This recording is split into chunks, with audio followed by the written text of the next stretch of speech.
Hi, I'm Catherine Sherry. I'm the Clinical Program Manager with HD Reach. Thanks for joining us today.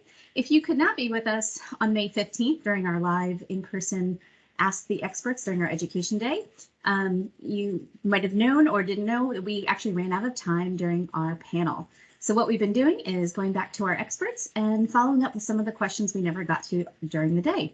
So today with me, I have Anthony Martinez. He's an extraordinary individual in our community and an HD family member. So thank you for being here today. Thank you for having me. In the interest of time, we're just going to get right down to our questions. So the first question from the community to you was how to help kids be helpful and kind to their parents, specifically a parent with HD. Catherine, thank you for asking that question. It is such an important topic for us to be thinking about. And, Huntington's disease, it ends up becoming very stigmatized. And I think often what I've observed is that families try to conceal it or hide it for a variety of reasons, a lot of personal reasons. And what I've learned in my experience is that having Huntington's disease in the mix really requires that we are open and honest and communicate with each other about the changes that our family members are going to go through. And I think this is incredibly important for younger children, or all children really. Ultimately, they're going to see their parent completely change over 10 years, 20 years, 30 years, however long their journey is. And if they don't have an understanding of what to anticipate, it's very difficult to attribute different kinds of behaviors to different kind of aspects of the disease. So to make that a little bit more real, I'll just share a personal story. I come from a Huntington's disease family where nobody really understood that Huntington's disease was affecting the people in my family. And my mother ended up developing Huntington's disease symptoms, but we didn't know that she was at risk even. So over time, she was changing and she was treating us differently and communicating differently and acting differently. And for years, we just thought that that was her. We just thought that that was my mother. She was often mean. You couldn't trust her to keep a level head. And eventually we learned that she did have Huntington's disease. And, for the last, I'd say, decade since we learned that news about my mother, I've had to really completely flip the way that I perceived her. And that was really difficult. And it's something I still struggle with today because there were all these behaviors that she was exhibiting, and that wasn't her. And I've had to get rid of that, and I didn't really have anybody to blame. And that's been something that I've been personally dealing with, in my own journey. But I think it just reemphasizes the need for us to be open and honest with the children in our families about the changes that are potentially coming.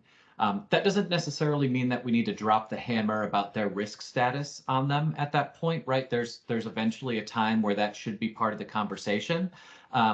But just understanding what changes are going to happen with their parent can help them change their own style, change their own interaction with them to make sure that they can continue to build patience and be kind when they're going through these types of circumstances. I think those are really great points. And I'm sure a large swath of our community can absolutely relate to that. So thank you for that. Of course. Our next question is a very, very broad and important question, and that is, what gives you hope right now? I'd say a lot of things actually give me hope. I just had a son. My son Logan gives me hope. I see him and I see our future. My future, my wife's future, but the future of our community, the HD community. I think really taking a step back and thinking about this disease, we understand so much more today than we've ever understood in the past. And Huntington's disease is a really interesting scientific problem to solve because, based on our understanding today, there's really one gene, the Huntington gene, that is causing Huntington's disease. That's very different from other neurodegenerative diseases like Alzheimer's disease or Parkinson's disease, where a myriad of genes may be contributing to that person's experience. And what this means is that scientifically, it's a lot easier to solve. So even though we've maybe seen some setbacks, clinical trials and other drug development, it's still really exciting to think about the potential of modulating expression of mutant Huntington as the way of curing this disease.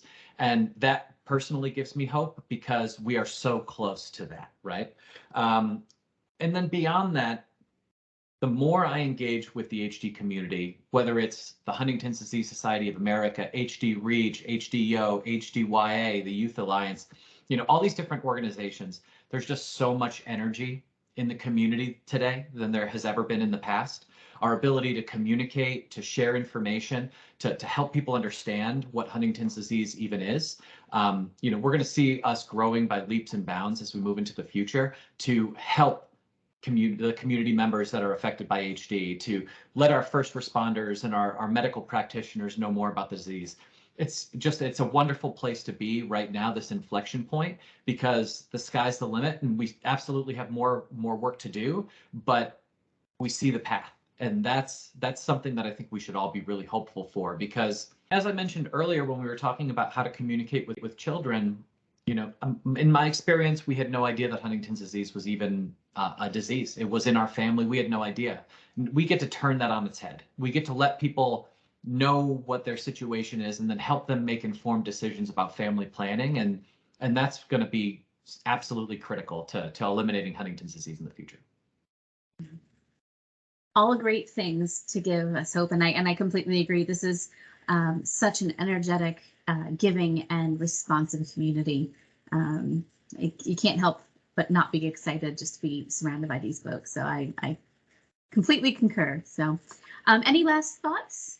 I will have just one last thought, just to help people think about why I have so much hope. And, when we think about the development of humanity, right, we are on an exponential trajectory in terms of technology, science, information, all the things that we're developing. And it's really hard for us to understand what that means. So to put it in simple terms, in the next 50 years, we will make as much progress as we made in the last 500 years. And if you think about that, right, 500 years ago, we were still on horses and buggies. We were still farming with our hands. We didn't have, the sophisticated plumbing that we have today. Just think about that. Now, what are we doing? We are flying to space. We are landing on other planets. We're doing so many things from a science perspective. So just keep that in mind as we think about the science, as we continue to look for a cure and develop treatments, because the progress from here into the future is going to be astronomical. I love that message. What a great thought to end on. So, Anthony, thank you so much for your time today. Thanks for sharing your insights. And we look forward to hearing more from you in the future. Thank you so much for having me on Education Day and for the chat. All right. Thanks, everyone.